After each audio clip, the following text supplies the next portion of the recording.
All right, so we'll go ahead and get started. Again, thank you everyone for coming in tonight. So my name is Ashley Hunter, and I'm the executive director at the COPAD. So I help with all aspects like programming, partnership, and membership. So I just wanted to give you guys just a little brief intro about the COPAD, and our mission and what it is that we hope to do in Mattapan. So for myself and the COPAD, it's very important for us to be able to give back to the community, specifically in the form of education. So making sure we're educating our members and the whole community at large on various topics like real estate, finance, life insurance. A lot of the time, these are things that we typically need more information on that we just don't get. So we want to make sure that we provide that information to our community. So we're always looking for spirited individuals, experts in their field and who are really passionate about their work. So, if you're interested in speaking or hosting a workshop, or anyone that's interested or speaking and hosting a workshop at the COPAD, definitely see the chat. I put a link in there for a Google form for anyone who's interested to fill it out. And that way we'll be in contact with each other. So, like I said, one part of our mission is to making sure we're educating our community, but the other half is making sure that we're providing the space and the resources for entrepreneurs and small business owners to be able to get things done. So, we want to make sure we're bringing, resourceful and supportive collaborators to help, share their own resources and to help, lift other entrepreneurs and small business owners up. And so, we were very excited to host our launch party in the beginning of April, but unfortunately with coronavirus, that had to be postponed. So we're very excited to showcase our space here today and excited to have you guys with us. So we're going to have a very informative evening ahead of us. We have some amazing leaders within Boston that are here to speak about, Corona and how it has impacted Boston so far. And so remember, since you guys registered, you're entered into a giveaway for a 1 month free pass to one of our dedicated desks, which you'll be able to see tonight on our virtual tour. And so that desk kind of comes with its own space and its own storage. And so we'll be doing that drawing at the end of our event. So make sure you guys stay tuned. Um, so our first speaker that was originally here tonight was Representative Liz Miranda, but unfortunately with the passing, of her grandmother, she wasn't able to attend. So, we want to make sure we send our condolences and just some prayers and healings over to her family as they go through this difficult time. Um, but our first speaker for tonight is Pilar Tucker. So she is a mental health practitioner, a women's empowerment advocate, and a social change agent. She's also currently a school counselor and the founder and CEO of Empower Our Crown, which is an organization that helps build and transform communities of color through workshops and leadership and educational trainings, as well as like mental health and wellness practices. And finally, she is a clinical psychology doctoral candidate. Congratulations. So shout out to her. So we want to go ahead and begin our night with future Dr. Pilar Tucker. So Yes. I'll go ahead and hand it over to you. Thank you so much, Ashley and Jeff, for just putting this on. And I think that it's just a very important space and foundation that you all are laying for the city. So thank you. And thank you for that warm introduction. As Ashley said, I am Pilar, the founder of Empower Our Crown, which is an organization that I founded back in June of last year to empower women and girls to become mentally and emotionally competent world changers. And what I mean by that is just really bridging the gap between mental health and wellness and leadership advancement. And I've expanded it to communities of color because we're in dire need of, the healing, but also the advancement of our communities. So I'm also a clinical psychology doctoral student right now, and I'm studying global mental health. So I can really further the research and practice in the mental health field for communities that are considered vulnerable populations, which communities of color are. So that's very important for me to just implement strategy and research and wellness into everything that I do, including being a leader in Boston.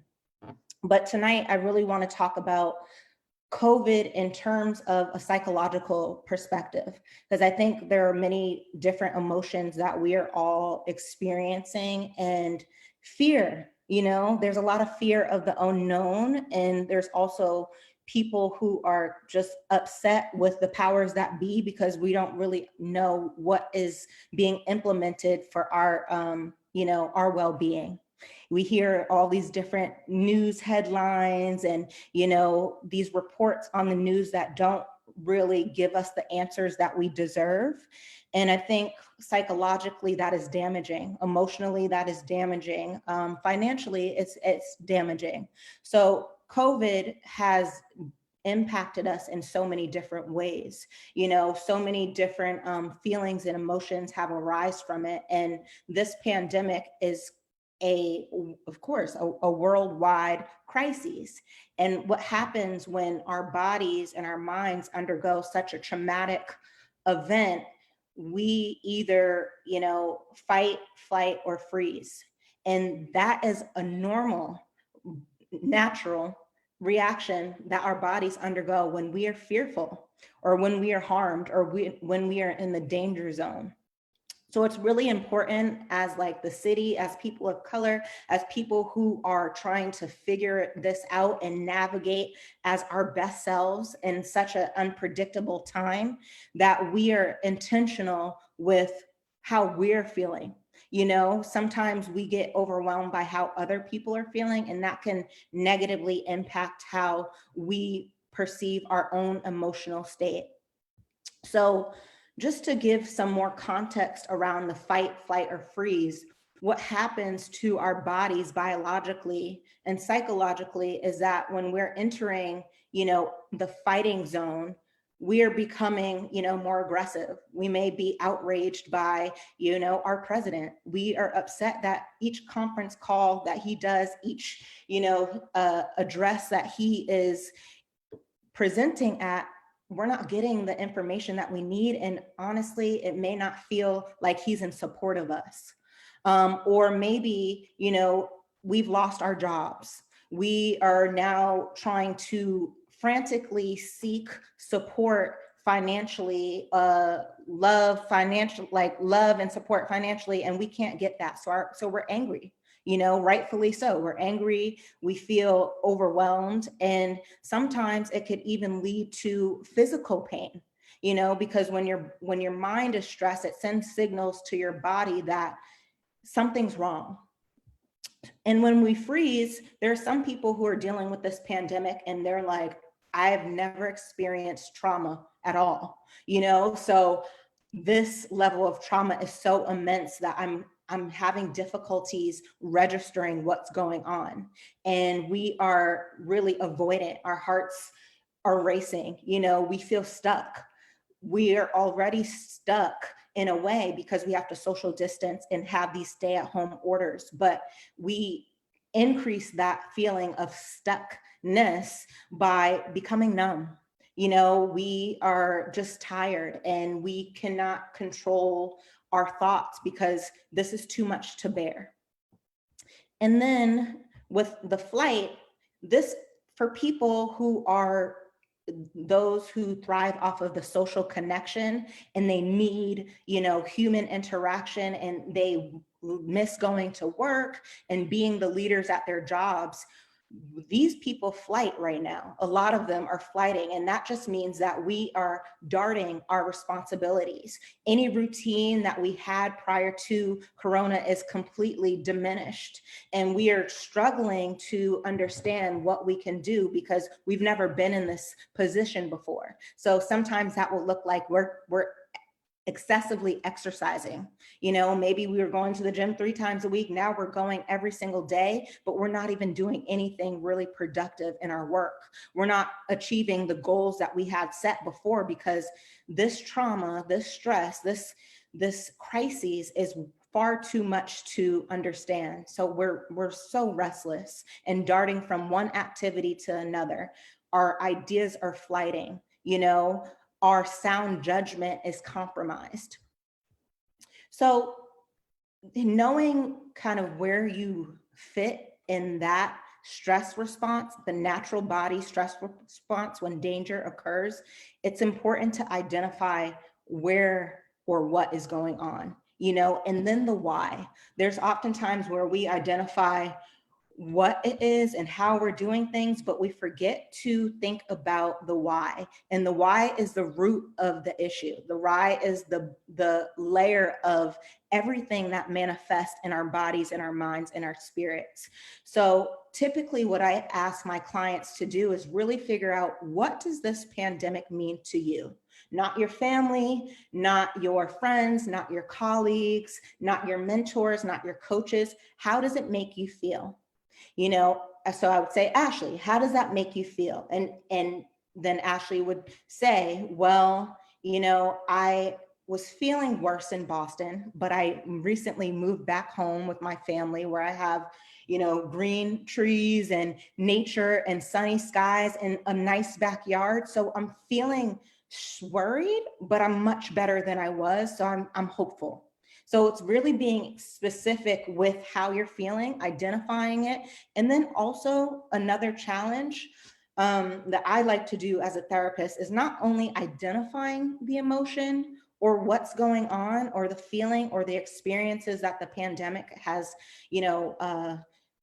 had for you, but also implementing effective strategy, coping mechanisms to help you continuously improve and move forward. So this looks differently for everyone. Implementing a toolbox of coping skills isn't a one size fits all. This is very, important and specific to you as the individual. And that's why I said, when you ask the question or you're answering a question of how are you, make sure you're answering it from your point of view, and not anyone else's. Because once we're able to identify how we feel and what's going on in our bodies and in our minds, then we can effectively move on from it and hopefully model to others, people in our family, people in our community, the healthy ways to do that. And I know people are like, well, what are the healthy ways to do it? And I'm going to get into that. So the first step, I believe that is very essential, is the self-awareness. So really, like I said, is identifying your emotions, identifying, what did this pandemic do to you? Did you lose a job? Did you have to now increase your therapy? Did you have to separate from family and friends?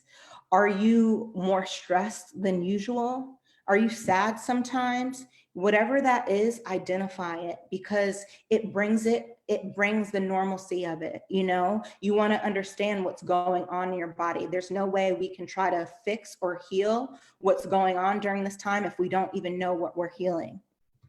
So the self-awareness also incorporates us being intentional with who we're getting information from. A lot of people are trying to seek validation and get information from sources that aren't even credible. A part of self-awareness is being intentional in what we consume in our brains and our bodies and in our space, in our vicinity. We have to be intentional about what we're reading. The CDC is a credible source. However, TMZ, when you're looking on Instagram, is not. So we really want to decipher which is beneficial for our self-awareness and our growth and what's not. And then the second thing is to take serious precautions to be healthy. So it's, the utilization of the PPEs. It is, making sure that when you're going out to these stores, you are practicing that social distancing. You're 6 feet away from people. You're wearing your mask, you're wearing your gloves, because Corona is very infectious and it will spread faster than we can even process in our brains. So we have to be intentional with our health. Our health is our wealth. And that also incorporates being mindful, exercising, eating healthy foods, minimizing your stress levels, and being healthy. We have to be healthy holistically so we then prevent any more disease from already happening. The pandemic causes kind of like a psychological disease because we're scared. But in order to prevent the physical disease, we really have to be strategic in our steps and protective. We want to take preventative measures. Don't wait until you're having symptoms to start washing your hands. We need to be washing our hands every day, multiple times a day, you know? And another part of healthy living is self-care. Self-care is huge in your self-development. And a lot of people wait to implement self-care when the crisis has already happened. But if you are specific in your self-care routine and you take it as a daily practice, then you're equipped when crises occur. So there's 7 types that I like to say, the 7 types of self-care. And you can practice mental stimulation. So this is reading. If you're out of work or you're not in school right now, read some books, watch some documentaries. I know Jeff was saying earlier, he's been watching documentaries and reading. That's something that can really strengthen our mind and advance us. Attending webinars. There's so many free webinars every single day. Take advantage of the free webinars because we're not always awarded that opportunity. And then pleasure. So we want to have some fun during this time. We want to make sure that we're feeling good, whether that's having a spa or for the men, watching. I know sports, NBA is canceled, but even replays of our favorite sports games, and looking and reading up on it and seeing what's the latest news. How are these athletes coping with it? That will help us bring some normalcy and some comfort during this time. Or even online shopping. I know my mom, she is an online shopper to the core, and she's taking this time to do a little extra shopping. And, I tell her that's fine, but make sure you implement some boundaries too. And then physical activity. So we have to move our body. Even if you don't like the gym, even if you don't like running, there are so many ways we can move our body. Yoga. I know for me last week, I started doing YouTube workouts, and literally every day of the week, I picked a new workout that I could do, 30 minutes, fun. I did some hip hop dancing class. I did a boxing class. I did yoga, and it just makes me feel like I'm at the gym, because sometimes when I go to the gym and I don't have a class to go to, I don't know what to do. I'm just like, okay, well, this isn't going to work. And I end up leaving. But if I have a structured class, that will help. And then sensory. So the sensory, that just means you're being aware of your 5 senses. You're stopping what you're doing, hitting the pause button and being aware of the here and now, being fully present. Sometimes when crises occurs, we immediately go into either a dark space or try to be excessively productive that we're avoidant of the crises in itself. So during COVID, I strongly recommend us to practice some meditation and mindfulness. That doesn't require any expertise or anything. You literally stop what you're doing, put everything aside, and be in tune with how you're feeling, what you're hearing, what you're touching, what you're tasting, and identify those. And then social connection. I always say to my clients, social distancing does not mean emotional distancing. It is very imperative that we distinguish the two, because you can be physically far from someone, but emotionally very close. And I ask that people during this time, you stay emotionally and socially connected to your loved ones. Check on them. This will give us a sense of belonging and community, and it will help us be able to navigate this time, even through the lonely moments. And then spirituality is the 6th one. That is something that I am a firm believer on. I have a increasing faith.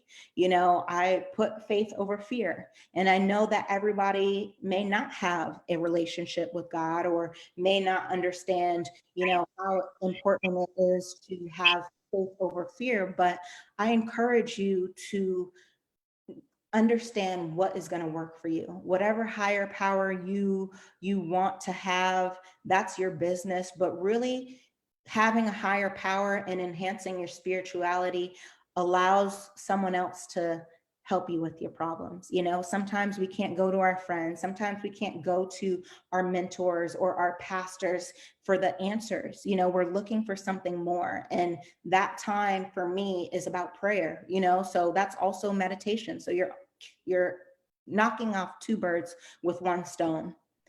And then the last thing that I strongly recommend for people during this time of COVID is to be in tune with your emotions. And I know I have clients from all different backgrounds, cultural, social, economic, financial, everything.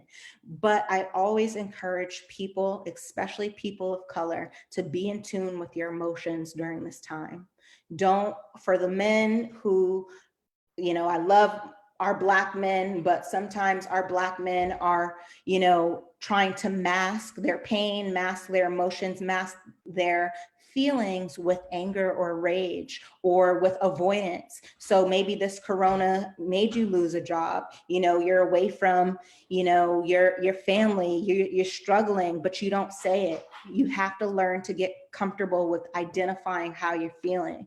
And it might not be to a therapist, it might not be to a group of people like this, but if you're able to journal about it, do that. And for my women, we are the strongest ever. You know, we are the backbone of this country. And I strongly recommend for my women who are the go-getters and the, you know, just the matriarchs of their family, the people who really hold it down and keep the family and communities together, take breaks. We can't do it all. I always say we can do anything, but we can't do everything. So we have to be aware of that. You know, when are our limits? When is enough enough? If you can't cook for everybody today during this pandemic because you're tired and you're worried, take a break. It's okay to say no. We have to get comfortable in living balanced lives and also authentic living. And that's a part of just being true to yourself. You know, don't try to fake it till you make it or put on a show for people. You know, be who you are, and those who rock with you, those who love you and support you genuinely will respect it. That's it. That's all I have. Wow, thank you so much. There were some very helpful tips for self-care and making sure, you know, we're in touch with our emotions and anything that's bothering us, and not to just ignore it. So I'm definitely taking some of those things for myself. Definitely some of those self-care things. Thank you so much, Pilar. All right, up next, we have Mr. Jeff Similian. Just a brief little intro about Jeff. He is an experienced and savvy commercial and residential broker in the greater Boston area.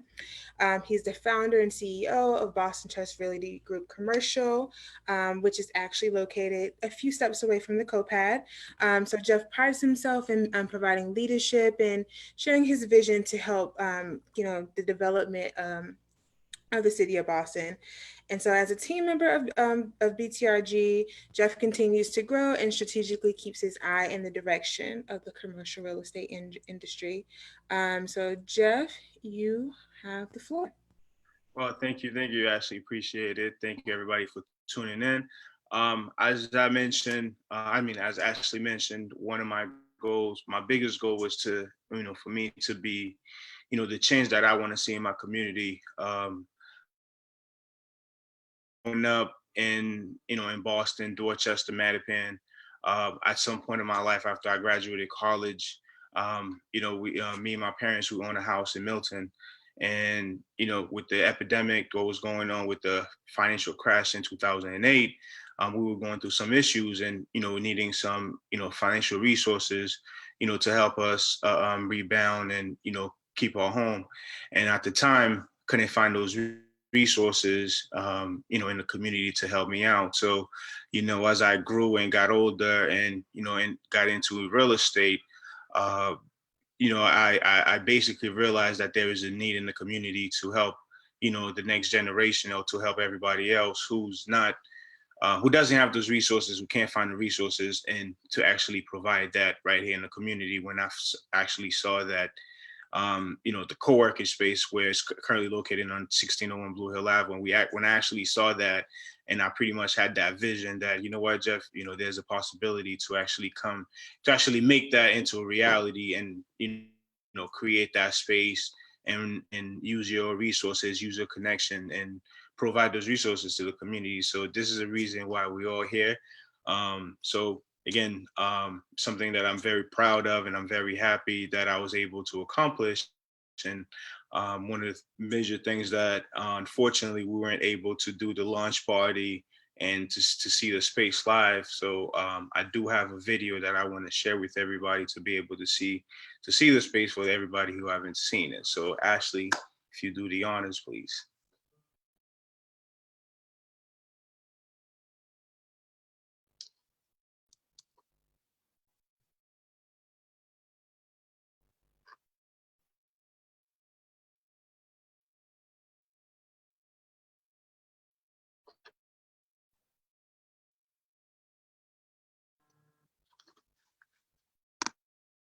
The Copad office space is changing the way we do business in Mattapan. Conveniently located at 1601 Blue Hill Ave, we are here for the community. We have a nice receptionist area to welcome our guests, with 8 private offices, 4 dedicated desks, a large conference room, a lunchroom, and 2 restrooms. We have a spacious community room where we host monthly financial literacy courses. The space is easily accessible by commuters on either buses or trains. And we also have several parking lots for off-street parking as well. Our intention is to add value to the community by providing a space that offers several resources to entrepreneurs in order to help them achieve their goals and level up their businesses.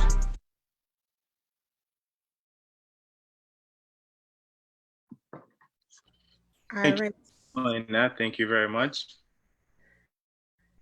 All right, thank you so much, Jeff. And so that was a brief virtual tour of the COPAD. Like Jeff said, we originally had the launch party, but due to COVID, we weren't able to do that. So we were excited to share, that the video with you guys, just to show you how our space looks. And, hopefully when we're all able to gather again, you guys can come and visit and become members. All right, so our next speaker coming up is Rob Nichols.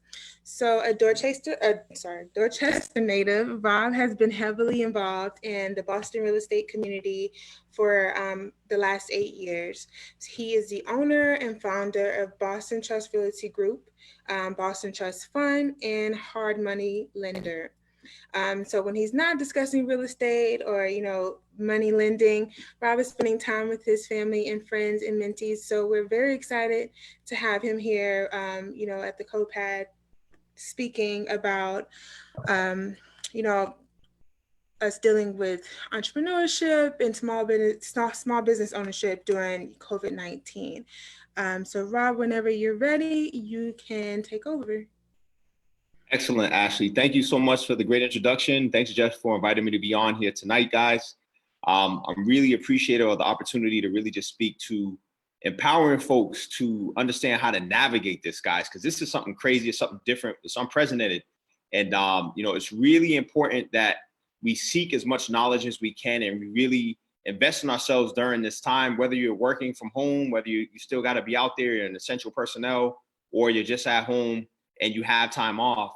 It is important to really start thinking about, really what you can do to invest in yourself first and foremost. I can tell you from firsthand experience, guys. So first thing I want to say is when this hit, my lending company, which was tied to Wall Street and private equity firms, literally dropped about 90% of our business. So we lost about 90% of our income overnight.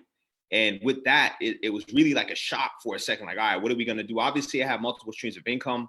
I have my brokerage firm as well. My wife and I do fix and flips, which we're in the process of wrapping up our projects. And I also own rental property. So we do have other means of income, but the lending was a huge piece of that, a huge percentage of that. And so really why I share this story first and foremost, guys, is really empower folks to understand that you want to diversify your income, especially now more than ever, and you want to adapt.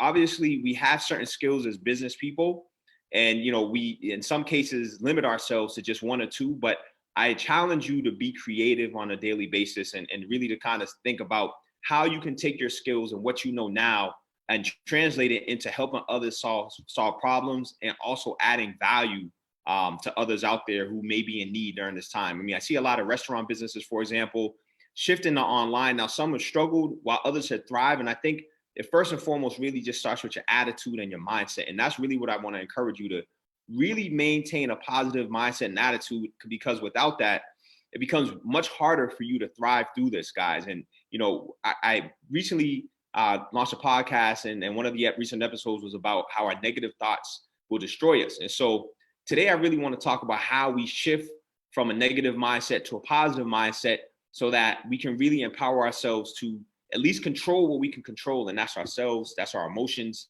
and our emotional state, to put us on the path to greater success and to really be in our best selves each and every day. And so the first thing, guys, I want to talk about is an attitude of gratitude. I know we've all here, being gracious and being grateful, for all that we have is so important. And it's never been more important now, guys, when all that we have in some cases feels like it's being taken away. Just be grateful for the opportunity that you have a roof over your head, you have food, you have clothes.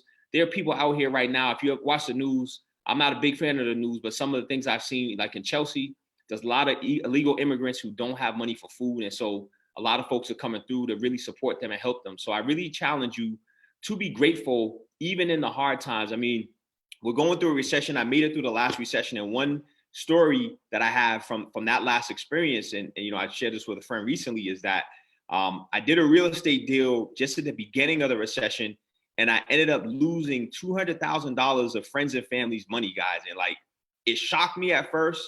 And then one of my really good friends asked me, he's like, so, Rob, what are you going to do? This is crazy. How are you going to, are you quitting? Are you done? And almost immediately I said to him, I said, man, now I know how to be a millionaire. And it was because I had failed so hard. But more importantly, I even at that moment, I was still grateful just to be in the game and to be able to have learned something that I believed I could apply going forward. Coming up, and I think it comes from my upbringing. Coming up, we didn't have much. I still remember days we didn't have heat. I remember days we didn't have money for bus fare. We would ask, sometimes the bus driver would say, yeah, you can get on. And other times we had to walk. We had our free bus pass from school Monday to Friday, but on the weekends, if we wanted to get around, some weekends where there was no money for the bus, we had to figure it out. And in some cases, we ended up walking a couple miles to get to our destinations. So from that perspective, guys, I think that kind of upbringing makes you really appreciate everything you have. And I think a lot of us can share with stories like that and really kind of reflect back. Some of us forget that past, and that's how we move on. I'm not saying to dwell on that, but I'm saying to use it as a stepping stone to empower you to understand, we know what it's like to be, less off and for things to be far worse than they are for us right now, especially folks who are in business and folks who are struggling now. Find someone that you're grateful for, and I challenge you to just thank them every day. It really changes your mindset. I don't know why it works, but it's been proven scientifically to work. And so that's the first thing I want to leave you with. The second piece is exercising. Same thing. It's all about the mind and controlling what we can control, and having daily practice of exercise will definitely shift your mind and get you feeling right, changes your chemicals in your brain so that now you're feeling good and able to really get in there and take on the day, with a different mindset and a different approach. And then lastly is giving, guys. There's a lot of power in giving or volunteering. We may not have money to give, but if we can volunteer our time in one way or another, or just be there for a family member. If there's a family member in need, a lot of our family members are coping with death right now. Just give that person a call and be there for them, to comfort them and let them know they're not alone in this, and that if there's any way you can support them, that you are supportive of them, guys. And really, as you notice, that's really the three key things we can all do every day. And it's really about that daily practice to kind of maintain some kind of sense of normalcy. Because our whole world's been rocked. It's like a ton of bricks have been dropped in our society, have been dropped in our lives. And, I think that no one was expecting this. But the one thing we can try to do is have some kind of daily discipline and daily practice that we follow to create under these circumstances. And then, after, we get our minds right, when we bring that to our work, I really believe that great things will happen.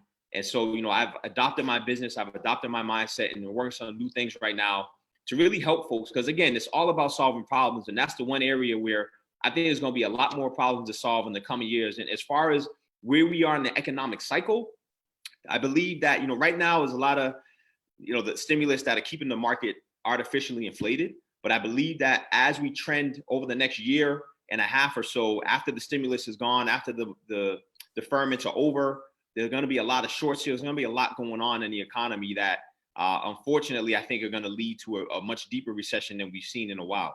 And so as business people, I challenge you to be ready for that, to kind of look at your business model and look back historically and educate yourself on how other businesses like yours have used strategies in your industry specific to survive and not only survive, but thrive. Like I can tell you, for me, we did a lot of short sales. We negotiated over 200 short sales from 2007 to now in my office. And that's one strategy we're ready to bring back, as we know it's going to be super important for us to be able to acquire properties through short sales, help homeowners through short sales, and also make commissions through short sales as well. So that's just one example of, if you're in real estate and you're on this particular call, we're definitely going to be doing that. And I've also recently launched a weekly mentorship live call. It's a paid subscription service. I do free meetups as well. So I'll be getting back to doing those at least once a month virtually.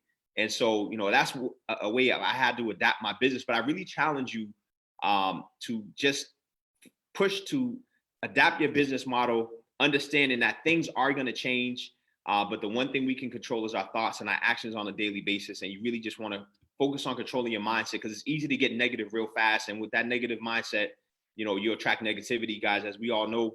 And so I really also encourage you to surround yourself with as many positive people and as positive mindset of folks as you can, because there's a lot of negative folks out here that'll quickly steal your joy, and you can't have that. You're too valuable. Your time is too valuable, and these times are too great, for us not to find ways to thrive through this, guys. And so definitely want to close with that, and really thank you guys again for having me on here tonight to just share some thoughts on the economy, on the way things are going, and to really just tell you to be prepared, stay positive, and with the right mindset, you can get through anything. Sure, indeed. All right.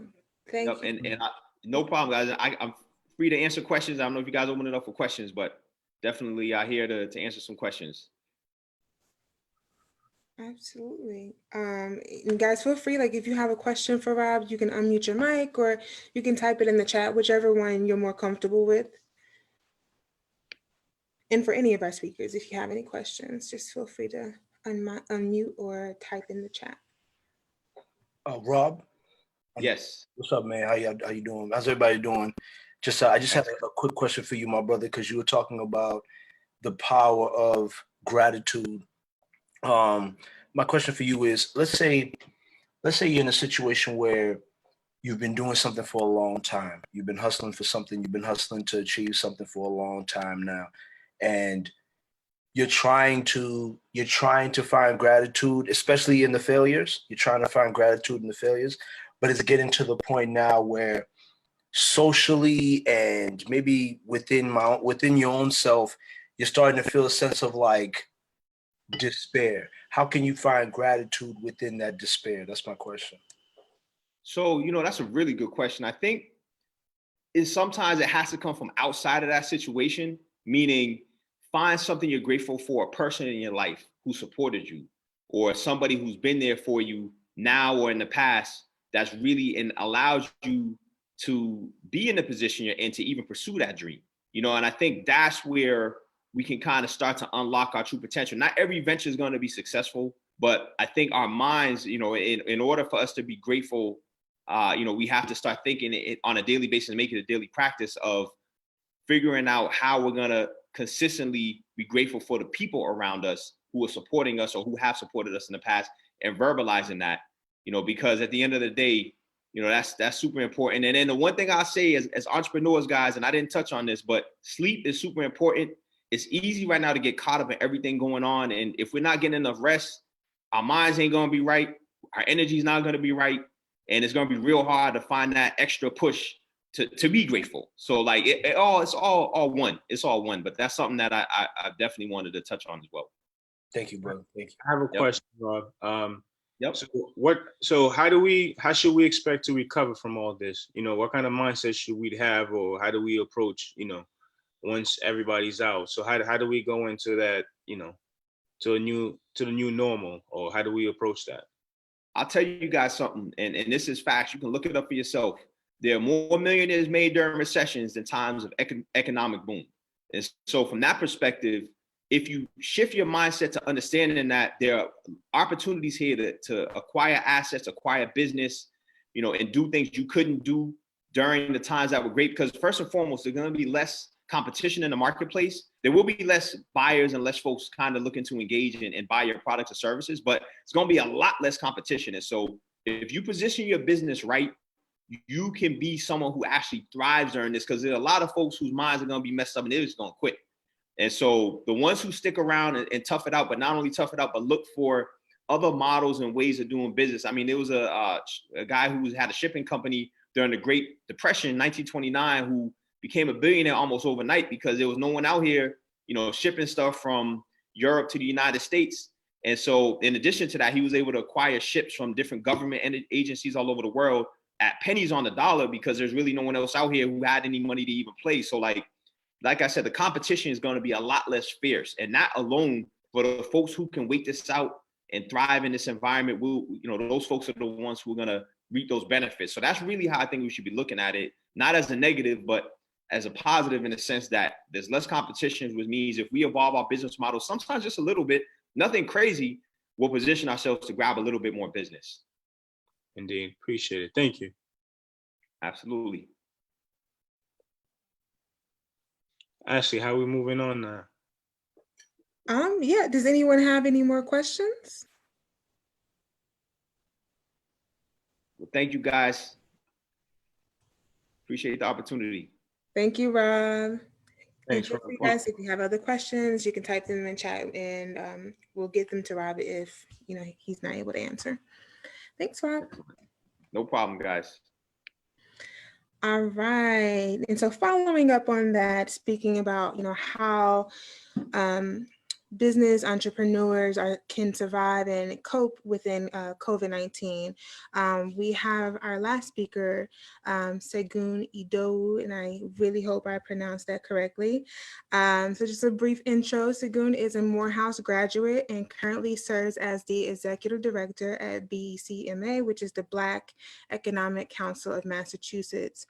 And so the mission is to advance the economic well-being of Black businesses, organizations that support the Black community, and Black residents of the Commonwealth. Segun is a leader and advocate serving in organizations such as the ACLU, NAACP, and Boston Police Cameron Action Team. So we're very excited to have him speak today, not only just about the CARES Act, but other resources that are available to you guys financially. So Segun, I'll go ahead and hand it over to you. And guys, remember, if you have any questions throughout, feel free to type them in the chat, or you can wait till the end. All right. Well, thank you very much, Ashley. Appreciate the opportunity to be here. Jeff, to you as well. Thank you for the invitation, and congratulations, on opening the COPAD. And we're looking forward to being able to visit in person when this health crisis is over. So good evening, everyone. I don't have any prepared remarks. I'm just gonna, this has been a very busy day, and I'm gonna explain a little bit about why. But first, I will share some stuff about BECMA. I see some of our members on this call actually today. I know Jeff is one of our members, and I see Shauna and a couple other folks who we are proud to call members and partners and friends. So we were founded about 5 years ago, November of 2015, in order to address two major issues that happened that year. The first was the Federal Reserve Bank of Boston released a report called The Color of Wealth in Boston. And among other things, this is where we get that famous and startling statistic that the average or the net worth for white families in Boston is $247,500, and the median net worth of the Black family is $8. So this was one of the first things that pissed off Black people. The second was that the mayor at the time was pushing for the Olympics to come to Boston in 2024. And everyone was excited about the prospect of this happening, but what we were not excited about were the plans for how we would prepare the city for that. And, so the plans that were put together, it was not a diverse committee. And what came out of that would have seen the transformation of communities of color were we to have won that bid. And so there were a series of meetings that happened that year. One of the biggest ones had about 600 or 700 people that turned out at Prince Hall in Dorchester. And one of the things that came out of that meeting and subsequent meetings was BECMA, or the Black Economic Council of Massachusetts. The idea that if we are going to address the racial wealth gap, if we're going to eliminate it, we need to ensure that we're protecting existing small businesses as well as investing in new ones, because we know that businesses, or the creation of small businesses, is the way to achieve not only immediate wealth for the owner, but long-term wealth for the family and for the community. Black business owners locate themselves in our communities. These businesses give back to our communities, and they hire Black people. And so all of this would lead to, and we believe will lead to, reducing and thus eliminating the racial wealth gap. So we do this in 3 ways. We have about 300 members across the state. We advocate for policies that are going to make sure that they're positively impacting our business members. We convene important discussions. Happy to be a part of this discussion today. The buzzword for 2020 is going to be pivot. So the way we've pivoted to being virtual is that we have created a new series called On the Mark, which is about making sure we're connecting Black and brown business owners with policymakers who will be able to ask them directly about things that they're talking about in Washington, on Beacon Hill, in city and town halls. The first guest we had was Congresswoman Ayanna Pressley. Next week, Senator Ed Markey will be joining us, and we'll have other guests moving forward. And so that's another way that we address our members. And lastly, and most importantly, and this is why people pay to be a member of BECMA, is we connect folks not only to one another to foster this ecosystem of Black businesses using each other for resources, but also connecting our members to different contract opportunities in the corporate space, but also on the government level. And so, so how does what does that mean for today? So, we know that Black businesses were suffering long before coronavirus hit America. One of the things that BECMA has been focused on for the last year was beating the state over the head and the city of Boston over the head on the fact that they were not doing their part to do business with Black business members. Last year, we worked with the city council to hold a hearing where data showed that the city of Boston did less than 1% of its contracting with minority businesses. And so in rough terms, out of several $100 million, only 0.5% of that went to minority businesses, and that means non-white businesses. So that was one of the things we did there. And then a report came out in January of this year that showed after 25 years, the state had barely cracked 1%. We were at 1% for minority business spend. But again, it's important to note that minority business means not white. And so that doesn't mean just Black. So we know that we're seeing an even smaller share of that. So why is all of this important? Well, coronavirus hit, businesses closed. We see lots of resources being put together and dispersed and dispensed. But we know that we continue to be at the back of the line for these opportunities. And so right now, one of the ways we are addressing COVID-19 is, we immediately put out a survey of our members before the state shut down, before the US government began to take this super seriously, just to see how we were already being impacted. Because, many of us may have heard this quote already, and we've heard it for many years, that when America catches a cold, that when America catches a cold, Black America catches pneumonia. And we're seeing that happen now with COVID-19, where before all of US small businesses began to suffer, we were already suffering. A lot of our businesses are micro businesses, but also rely on human contact. A lot of our businesses are in the hair care industry, personal care services, restaurants, delivery, et cetera, which require interactions between human beings. And of course, with this shutdown, people can't do that. And so a lot of folks are trying to reimagine their business. But even back then, March 6th, our businesses were already suffering. About 90% of folks said they were already feeling an impact by COVID-19. And over 60% said that they only had reserves to last up to 90 days, if at all. And that was more than a month ago. And so, we know that many of those businesses have already closed and that many more are under threat of closing. So how are we addressing this, which is important? It's not enough for an advocacy group like ours to just say what other people should be doing. We should also be doing something ourselves. So we, on our website, becma.org, I think I saw someone put in the chat the website. If you go to becma.org/coronavirus, we have a list of resources that we constantly update to make sure that our business members are aware of all of the opportunities that are out there across the state, and not just in their local hometown and not just nationally. So there are a number of things, and I'm going to get to the SBA at the end of this, but the city of Boston and Cambridge have their funds for their business members.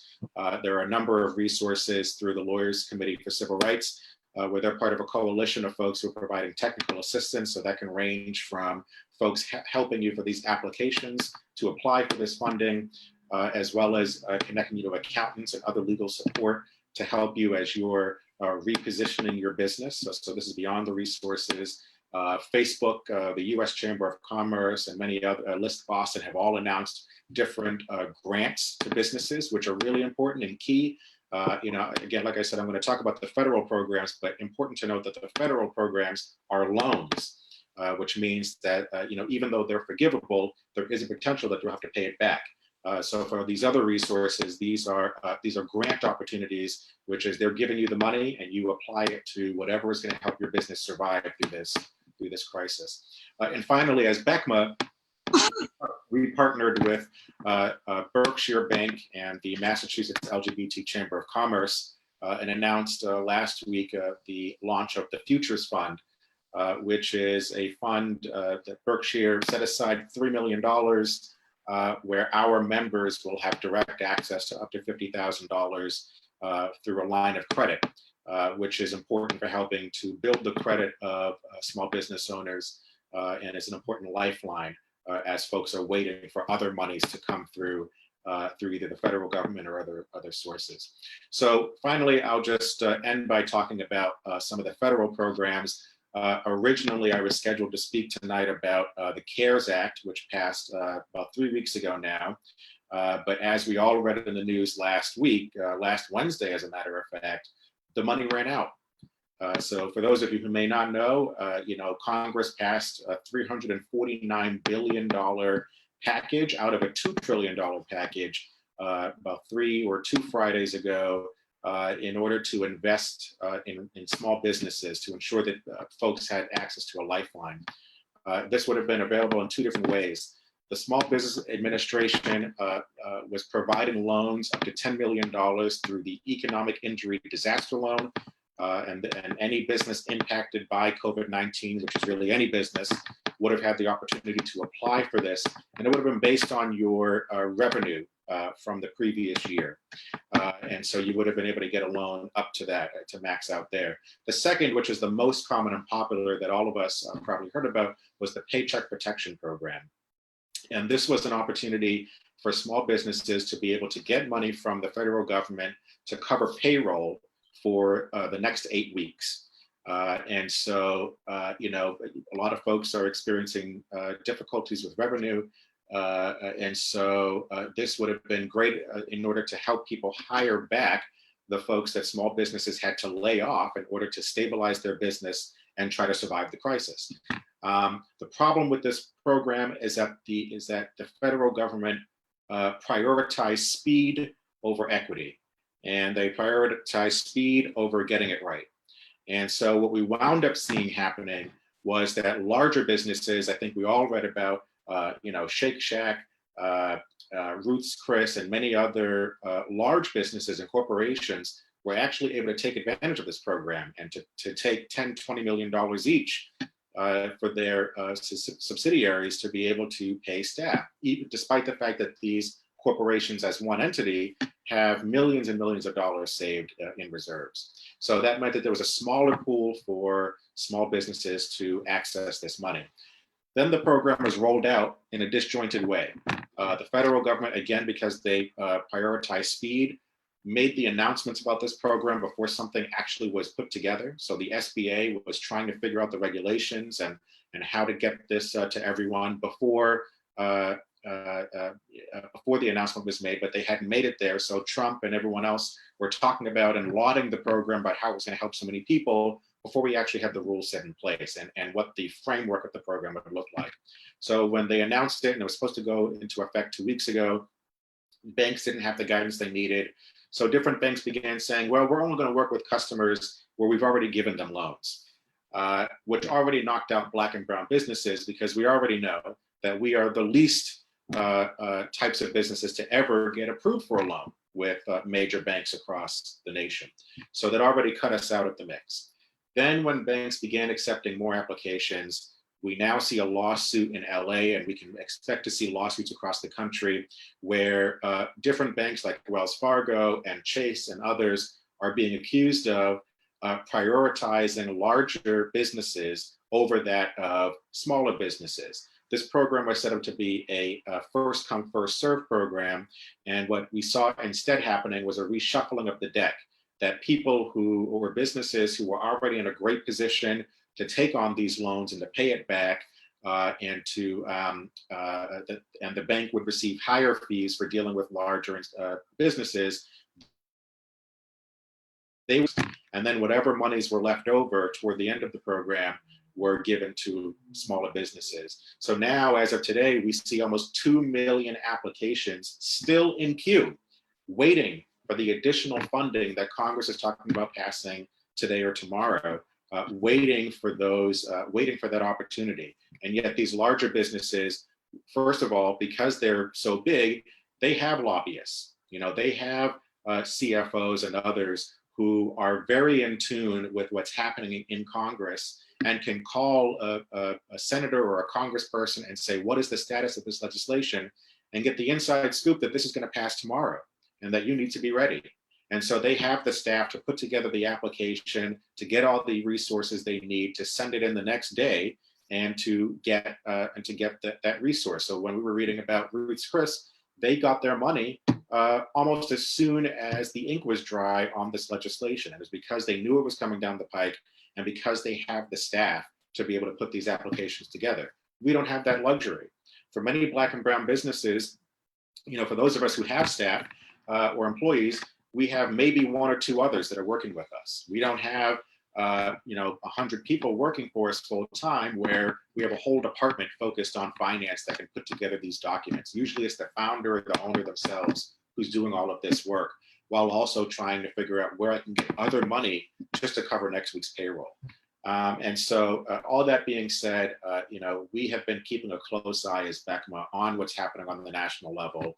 And I just want to, in my closing comments, dispel any myths about what is about to be passed in Congress.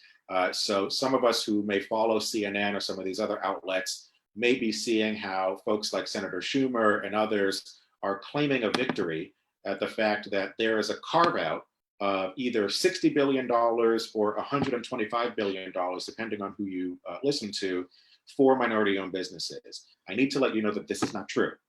And so it makes a great headline, but this is not true. And I'm going to tell you how or why they're saying this. In this, or what was not included in the last CARES package, was they did not allow community development financial institutions to disperse this money, or minority banks. There was no focus on making sure that some of these institutions who have a direct line to communities of color would have the ability to give out these loans, which meant that all of us had to go to traditional banks, again, like Bank of America, these larger banks who have a history of not working with people of color. So this new bill that is set to be, it passed the Senate earlier today, it's set to be passed by the House tomorrow, signed by the president probably by the end of the day tomorrow, creates a specific or a special carve out of $30 to $60 billion that would be given to CDFIs and to minority lending institutions. That's great. It's great that banks like One United and other Black and brown banks are going to get this money to be able to give out and lend out to small businesses. That's very important. The problem is that that Congress is assuming that giving these institutions the money means that we're going to get the money. But how many people on this call have a business account at a Black or brown institution? The answer is probably zero, because a lot of these banks don't do business with small businesses. CDFIs have never done small business loans. And so there has been no money set aside to build the capacity of these institutions to be prepared for the onslaught of applications that will be coming their way, or to help their existing staff become familiar with the systems already in place to be able to process the applications. Which means this, that all the money that's being passed, first of all, I mentioned earlier, there's almost 2 million applications. They're getting the money first. The 2 million people who have put in their applications in the last 2 weeks, they're going to get the priority because they have already submitted the applications and they've been processed. They're just waiting for new money. So they're getting that. That means whatever's left over is what folks who have not applied for this money for, that this is what they have access to. And so, you know, there are no guardrails in place to prevent what we already saw with banks reshuffling the deck, with corporations getting access to this money. There's no language preventing that from happening again. So that means that if you go to a traditional bank or a larger bank, that this could happen again, and that your application may be at the end of the line again, and we'll have to wait for another stimulus from Congress to correct this matter. Also, with this money set aside for these other institutions, if they're not able to get up and running in the next 3 days, that means that people who apply for this for the resource through these institutions are going to be waiting a long time to be able to get access to that money. There are people who got their application for PPP approved last week or the week before, still haven't seen that money. In fact, as an organization, we applied for that money. We were approved about a week and a half ago. We have not seen that money yet. So we can only imagine how long it will take for these federal dollars to actually hit the accounts of people who are not only applying, but then get approved at the larger banks, and can only imagine what it will be for those who apply through these other institutions. And we know that people need money now. We cannot wait 4 or 5 weeks for maybe $10,000 to hit your account when you were supposed to pay payroll 3 weeks ago, when you were supposed to pay your rent 4 weeks ago. You know, I know Massachusetts just passed legislation to call for a moratorium on evictions, but what we have not done is call for a moratorium on rent, period. You know, it's great that your landlord can't evict you, but your rent is still accruing. You're still being charged for that. All the legislation does is mean that they can't kick you out just yet. But on the day after this legislation is not effective anymore, they can begin the process of evicting you from your location. So we're pushing to make sure that we're putting a moratorium on rent. End of the day, too much talking. What I'll say is this. That's what Beckman's doing on the advocacy level to make sure that there is a specific carve out for minority businesses that we can access anywhere. That if you're going to give us $100 billion, give us $100 billion as a carve out exclusively for us through any institution, so that we can take as long as we want to apply, but that money is just for us. But secondly, you know, even though I'm kind of spelling doom with this program, it is incredibly important that if you are a small business owner on this call, you can have 2 employees, you can be a sole proprietor, a gig economy business, whoever you are, you need to apply for this money when it is available. So Congress is passing this tomorrow.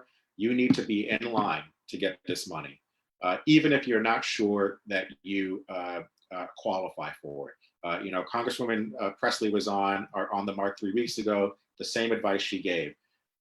Whether or not you qualify, apply for the economic injury disaster loan, where Congress is going to give $10 billion more to that, and apply for the Paycheck Protection Program, either through your home bank, whoever you have a business account with already, or send an email to us at info@becma.org. That's info@becma.org.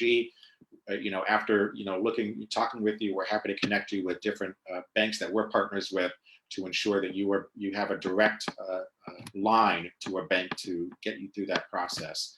But get in line for this. This is money that is forgivable, especially the PPP program. You know, if you keep your employees on, they forgive the whole thing. It's money that we know that our businesses need right now. And we're also, and I'll end here, all of this is federal stuff. I will say that we're also pushing on the state level to push them to set aside millions of dollars specifically for minority businesses in the form of grants, because Black and brown people do not need more debt. We need investment through grants to ensure that our businesses can stay afloat. I'll leave this stat with you. There are over 1,200 Black-owned firms, which is different from businesses, 1,200 Black-owned firms that employ more than 2 people in the state of Massachusetts, who employ 14,000 people and contribute $1 billion to the state economy. We know that this economy will fail without us. And so that's why we're pushing to make sure that the state of Massachusetts invests in our businesses through this grant program, through providing technical assistance, and ensuring that they're also supporting organizations like ours to continue to advocate on your behalf. So thank you for giving me twice as much time as everybody else, and happy to answer any questions. No, you're totally fine. That was very informative. I've definitely been reading about how some of the bigger companies have taken this money for themselves, even though, they didn't need it. But do you guys does anyone have any questions? Feel free to unmute your mic, or you can type it in the chat.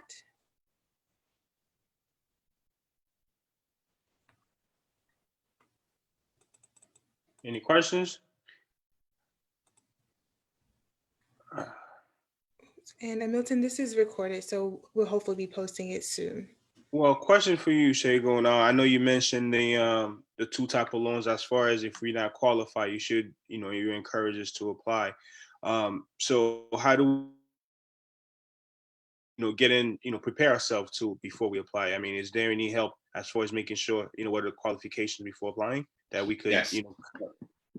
Yeah, I mean, one of the things we can do too is add the application. Well, actually, we can't do that. I mean, every bank has a different, the problem with a lot of this stuff is that there's just no common application, right? Which would only make sense, but because it's so simple, that's why no one does it. But every bank has their own process for this. But, again, like I said, the government or the federal government is prioritizing speed. So the application is actually fairly, I'm not going to say easy, but it's fairly uncomplicated compared to other federal programs that SBA has put out before. So in terms of documents that you need to have things that that prove your payroll for the last year, and other documents like that. Things that have your EIN number, regular information that you would need for other applications, I would say. But again, like I said, the banks that we partner with, they're not just giving people the application and saying, fill this out and get back to us. They have people who are working one-on-one with anyone that we're referring to ensure that they are able to get all the documents they need in order to process a successful application. I know that one of the things, I don't know if it's in this bill coming down, but we're definitely working with folks like Congresswoman Presley, who has been a huge advocate of ours and the Black business community. She sits on the finance committee, which this is their wheelhouse. This is their legislation that they have to look through and all that, on making sure, because right now, like if you got paid through Square or Venmo or something, as a business owner, right now there's no real way to prove that. You can't just print out a financial document that shows all your expenses or income through that.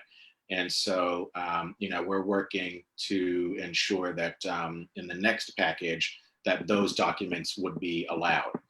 Because right now it's prioritizing, or excuse me, not prioritizing, but it's like only businesses that have access to, expensive payroll firms are guaranteed to get in line for this and to get approved. We want to make sure that as many Black and brown businesses as possible are able to get this money. Awesome. All right. Appreciate it. Thank you for that answer. Anybody else have any other questions? Well, I saw, is it Milton applied for EIDL or the advance, yeah, a week ago. So listen, anyone on this call who has applied for these programs and has not heard back, I would strongly encourage you to reach out to us. Again, it's info@becma.org. Let us know who you applied to, and if you don't hear back, again, happy to connect you with our partner bank, who will get you through that process. I mean, they know that we're watching. So, again, if you're having troubles, please reach out to us. You don't need to be a member for us. I mean, I'm a bad executive director for saying this, but you don't need to be a member of BECMA for us to support you. Our entire mission is to grow and help and support and nurture Black businesses. I don't care if you paid $125. If you're a Black business owner, we are here to support you. And so we want to get you to a point that you can pay that membership fee, but it's not required for us to help you in the beginning. So please reach out to us. We're here to help.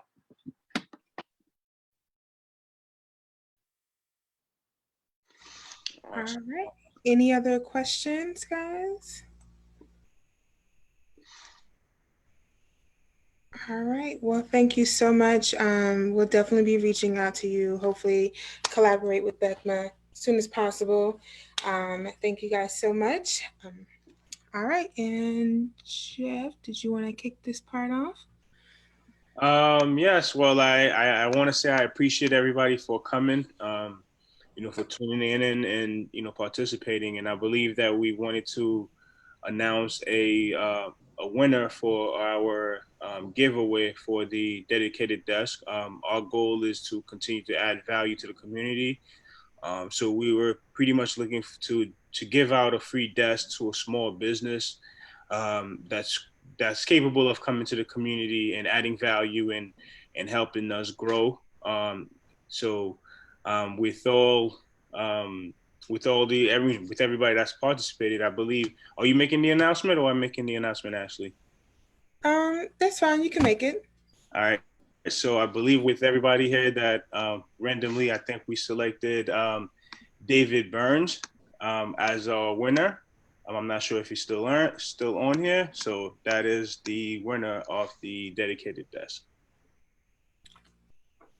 And we'll be sending you an email by the end of this week, just to kind of get some information from you and get that process started. We want to thank everyone who attended. Thank you guys for sharing our virtual launch party.